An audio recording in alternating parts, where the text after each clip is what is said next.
Cylinder. And I'm his daughter, Chelsea Cylinder. We're Cylinder. And today we're here to talk about the 90th Annual Academy Awards. The nominations are in.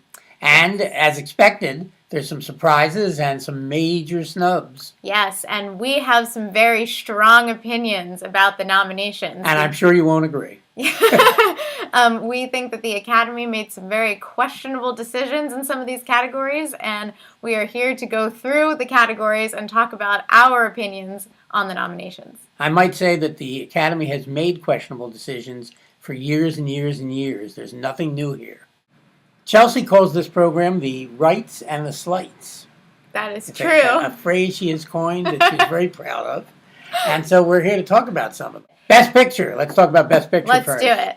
Okay. There are 9 movies nominated for Best Picture. A few years ago, they changed the ruling from 5 to up to 10. So why, in a year this good, they can't pick 10 pictures is anybody's guess. They've only chosen 9, and they've left out some major movies. The major movies that, in my opinion, they've left out are Molly's Game, I, Tonya, and particularly The Florida Project. Yeah, those 3 are on my 10 best list of the year. Molly's Game is really high up, but my favorite movie of the year was The Big Sick. And that should be on there too, I think. So my question is, there are these great movies that are getting nominated, and there are 10 slots. Why not put a 10th one in when there are 4 movies right here that we just talked about that are extremely deserving? It's not like there are 9 and the rest of them just shouldn't be nominated. And I know it's sacrilegious, but I just don't get Call Me By Her Name, and I don't get Get Out. I really don't get Get Out. I thought Get Out was a very enjoyable movie. I did too. I thought it was perfectly I would like enjoyable. to see it again because I liked it, and I thought it was really interesting. It makes some interesting comments on society, and it's novel idea, but I don't think it should be nominated for a Best Picture. And Best Director?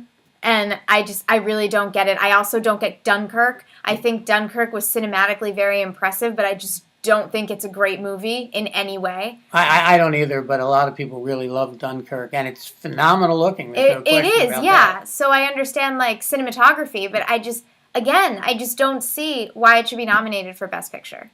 I would agree. On to Lead Actor. Lead Actor is another category where there's some people I just don't get. Yes. And it's the same people. I know you're going to feel like I'm picking on the people from these 2 movies, but I don't get Timothée Chalamet from Call Me By Your Name, and I really don't get Daniel Kaluuya. I thought he was perfectly enjoyable in the movie, but I've seen a lot of horror movies where the lead actor was very enjoyable to watch.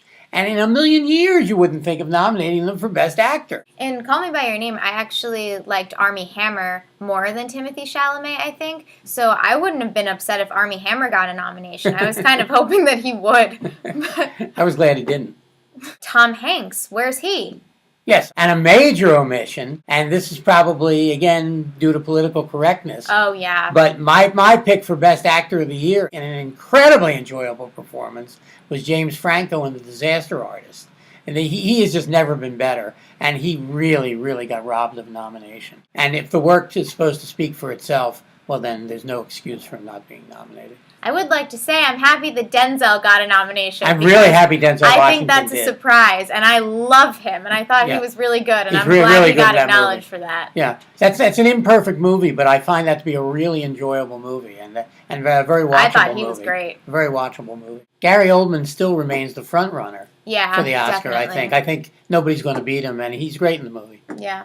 So on to the next category. Now, the two best categories, in my opinion, this year are the lead actress and the best supporting actor. I agree with you. Both of those categories are flawless. Yeah. Except that I just can't see how Jessica Chastain did not get a nomination. It really makes me upset because she was my pick for Best Actress of the Year. I just thought she was incredible, and I wanted her to win. I wouldn't be upset though if Frances McDormand won because she's great in 3 Billboards, and she's also deserving, I think.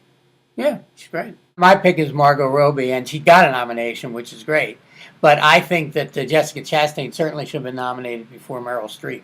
I think Jessica Chastain should win, so I wanted her in that category, and she was so robbed. She's not getting the attention she deserves for that performance.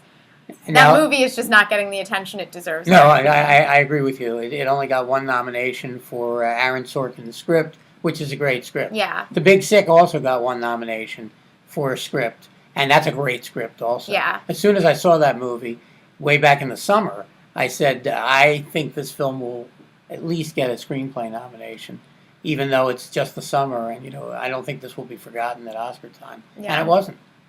Now, supporting actor category is a tremendous category. Everybody's terrific. Mm-hmm. I was really happy that Christopher Plummer got a nomination. I was very opposed to Christopher Plummer being inserted into the film at the expense of Kevin Spacey. I thought it was a bad precedent, but this is for all the money in the world. But the end result was one that provided Christopher Plummer with, I think, his best on-screen performance ever. It's a really, really terrific performance. Yeah, I have nothing to say about this category. I thought everyone in there is deserved, and I don't really think there was a snub in this category. In supporting actress, I don't get Octavia Spencer. She's enjoyable in Shape of Water, and gives a comedic performance. Adds a little levity to the movie, but I would never have picked her over Hong Chow. I loved Hong Chow. In Downsizing. I thought Hong Chow was great. Steals the movie. Hong Chow completely changed that movie.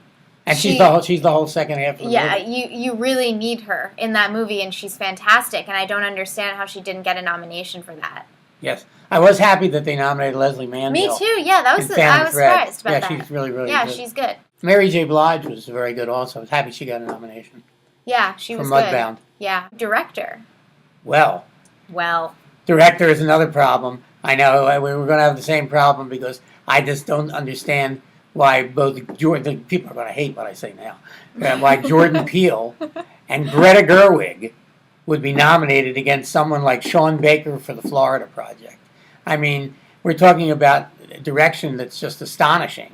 The Florida Project, which is direction that to me is fairly workmanlike, which is Lady Bird. I mean, I like her script. I love Saoirse Ronan in the movie. I like the movie, but I just don't see what's the marvel of Greta Gerwig's direction. The surprise for me is that Martin McDonagh did not get a nomination for ridiculous. 3 Billboards. I think that's absurd. 3 Billboards has been winning Best Picture for all of these awards. It's Martin McDonagh's movie. It's his movie. It's not like he feels like a hired hand on that movie. That is his movie. Yeah. And it's absurd not nominating him and nominating Jordan Peele instead. So I think that that might raise a question about if 3 Billboards is a front runner for the Oscar since it won all the other awards. Well, they're doing screwy things these days. In fact, they have frequently done that. But Ben Affleck won the Oscar for directing Argo just a few years ago and was not nominated for Best Director.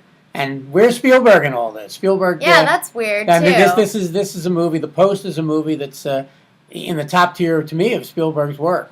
So I think Shape of Water is shaping up actually as the front runner because it's nominated for director and picture, and it seems to be very well liked. It has 13 nominations. I don't like it as much as some of the other films that are nominated, but I do like it, and I think that probably has the strongest chance now, followed by 3 Billboards, which I think still has a really strong chance of winning, and I'd be happier with 3 Billboards winning. Another surprise in the foreign language category is that the frontrunner, the supposed frontrunner for the Oscar, which won the Golden Globe, is a German film called In the Fade, and it wasn't even nominated. Yeah, and Diane Kruger wasn't nominated It contains a performance by Diane Kruger that, to me, also deserves the Best Actress nomination. She's astonishing. She's never been better. She won the Cannes Film Festival Best Actress Award for the movie, and she really gives one of the best performances of the year. Yeah. Do you have any thoughts on original score or original song? I love the score for Phantom Thread.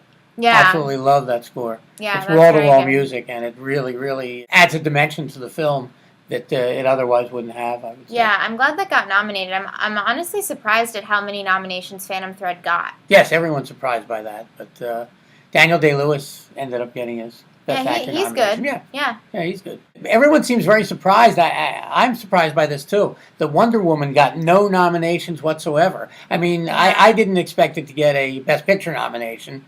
And I think it's kind of an overrated movie. But it's a very enjoyable movie. And in the technical categories, like special effects or sound effects, how could that movie be robbed of... It has 0 nominations. Yeah, very Baby weird. Driver, a movie I like very much, has 3 nominations, I think. Yeah, that was including film editing. So, Anyway, that's about it. You can agree or disagree. And on March 4th, we'll know the answer as to who the winners are. Will there be more bad choices? Hopefully not. This is Alan Cylinder And Chelsea Cylinder. saying, see you at the Oscars.